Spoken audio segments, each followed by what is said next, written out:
Hey, good morning. Yes, it is. It is Saturday, August 3rd. So I thought today we'd talk about, because I got off topic yesterday, I thought today we would talk about, is it worthwhile to do pickup and drop offs? Is it cost effective? And how much do you charge for it to be cost effective?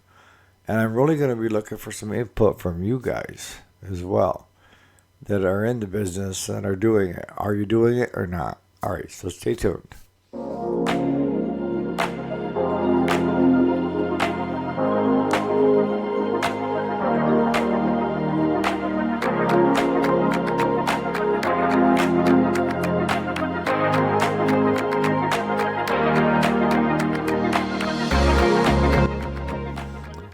Alrighty, welcome back to the channel. My name is Eric, and this is the weekend. This is Saturday, August 3rd, and is available on podcasts. So, the question that Claude and I got talking about day before yesterday, and then again yesterday, is what are you worth? You know, it's a good question to ask every so often. See, day before yesterday, we had a almost brand new John Deere, come in and all he wanted was a service. And with him being a new customer, I was willing to go out there a little ways to get him and bring it back and then take it back. Now, here's the clinker. The bill was $137 for the service. Normally, we wouldn't go all the way out for just that one machine, but we did. And it was an hour and 10 minutes out, an hour and 10 minutes back. That's one trip. And then when we finished it, we took an hour and 10 minutes out, an hour and 10 minutes back. So now we've got 4 hours and 40 minutes in travel time, plus fuel, wear and tear on the truck, plus Claude's driving the truck, so I'm paying him hourly. And pick up and drop off was $40.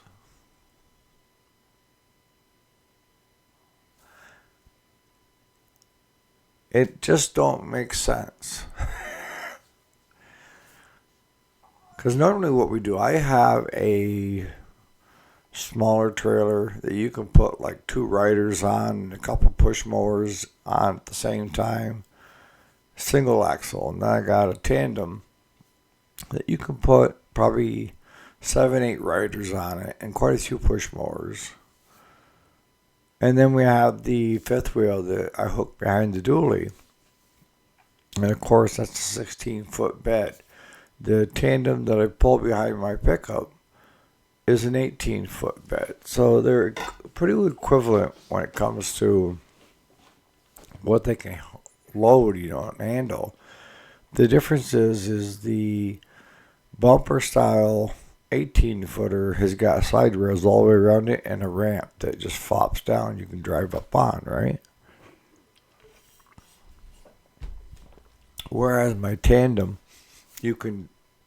it's more for like the heavier compacts. We haul a lot of compacts, 8N, 9N, Fergusons, 30s, and that all on the bumper hitch to go behind the pickup truck, the 18-footer. But when we start getting into the heavier tractors where the weight of it, we take the dually because that's made more for the weight. And that girl, she gets 11 miles a gallon whether she's loaded, fully loaded, or just solo, all by itself with no trailer. But that's one of the things that we've offered for years. In the beginning, we used to do free shipping or free pickup and drop off. And that was eating our profits, what profits that we had. And just the labor alone was eating it up. Because the way I look at it is, and maybe I'm wrong, but the way I look at it is, okay, if Claude is out of the shop, then we're losing $55 an hour in repairs. But then, as he said, but if we don't have anything in there to work on, what good is it, you know, to charge if you've nothing there to charge to? So you got to get the stuff there. But if you're realistic and you do a fair price for trucking,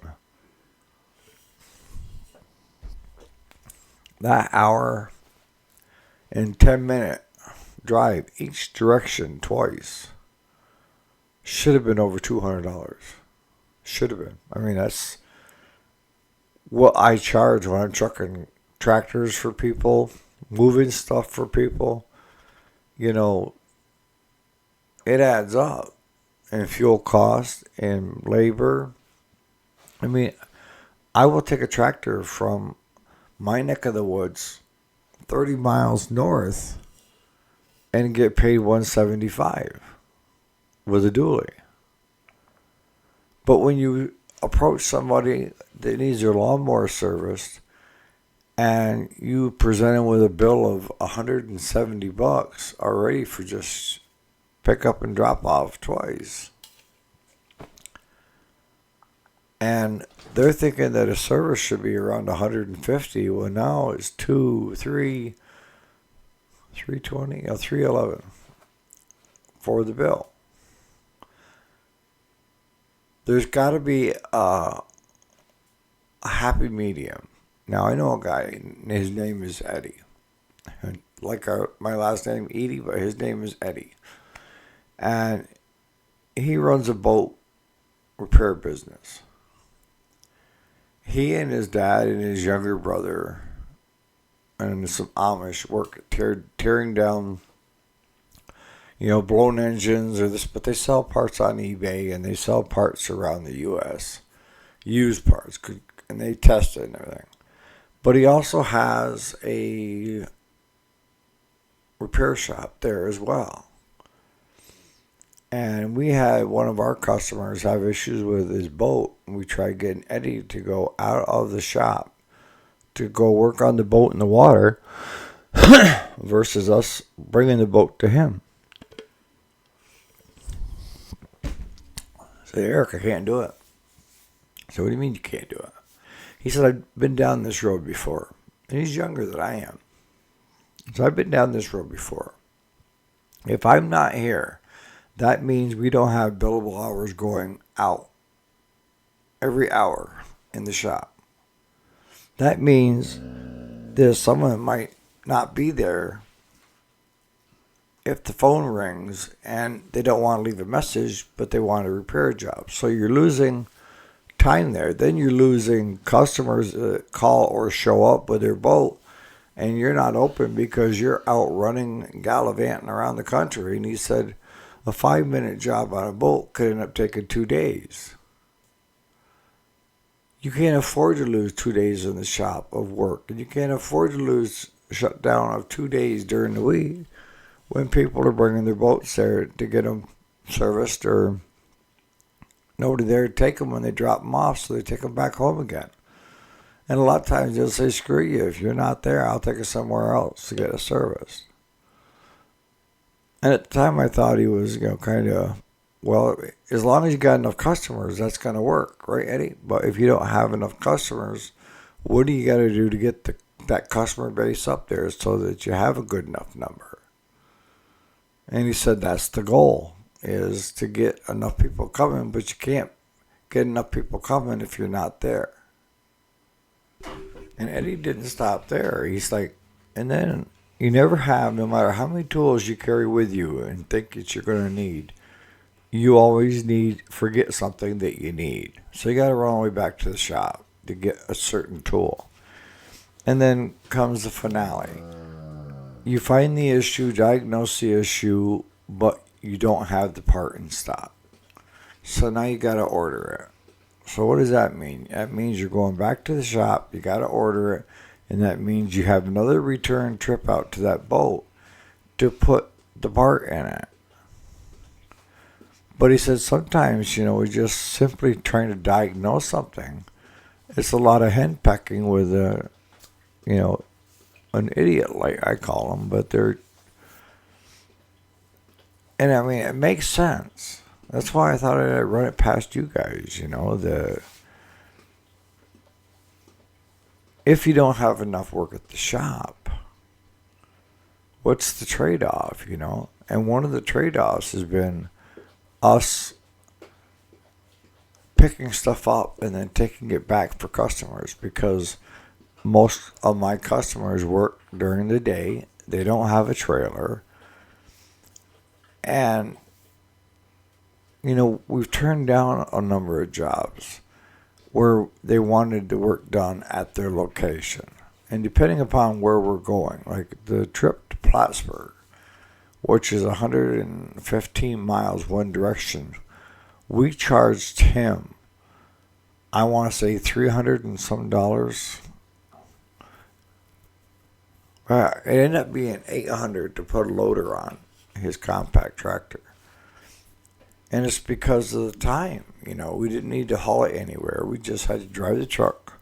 Claude and I have the tools in the truck. And it's one of the things that I've tried to do is with my trucks. They're fully equipped. They're supposed to be fully equipped. And sometimes the box in the back of the truck is so unorganized that you can't find what you need anyways, right? And that trip that we made to Plattsburgh to put the guy's loader on, we still ended up going to Tractor Supply, and I bought a 5-ton jack, hydraulic jack that you had the long handle on it. Now, granted, I already had 2 at the shop and 1 in my garage, so now we had another one. Guess who paid for that? The customer. Because I wouldn't need it unless he needed it. So, just something, food for thought. But going back to the pickup that we had in Dropoff just day before yesterday. Now, my thought process in it is it's in a very affluent area. It's right on the St. Lawrence River. There's a lot of people that have money that are in that neck of the woods, right? And they socialize, they get together. And my thought was, if I could please this one, maybe we could gain another group of customers, 8 or 10, that are in that. I mean, they're stacked in their house to house, but they got big yards and they got big riders, Yes, some of them have landscapers come in, but for the most part, a lot of them are retirees on the river and enjoy mowing their own lot and enjoy mowing their own yards. So I say if you give a little bit in the beginning, it'll pay twofold in the end, and hopefully that's how it's going to work out. But what are your thoughts on it? Have you tried this? I mean, do you do pick up and drop offs if you have a shop? Because, even with us, we have, if a customer wants to drop off a machine, they can do it after hours. Call me, let me know what you have so I can write a tag. And then when I get in there in the morning and the machine is sitting there, I'll put the tag on it with your name, phone number, and we'll give you a holler when it's done. We've done that for years, and it's worked out very well. I have a lot of customers that want to save the $40 trucking fee when they're only 10 miles away. That's fine. So on that note, I'm going to wrap it up for Saturday. What have you learned if you have done pickup and drop offs in the past, or if you're doing them now? What are you charging? Is there so much a mile? Is that where? Because I know a Bobcat dealership that's got a big map of St. Lawrence County. That's what county we're in. He's got a big map, and there's circles. And every time the circle happens, it's more money. And that means it's farther out from where they're at. And I thought about it. Telling Claude, I said, maybe I should stop in and see the boys and take a picture of that map. Or get a map of our own and have the circles. So on that note, you guys have a great Saturday. We'll catch you here bright and early tomorrow morning and Monday morning, all right? All right, guys.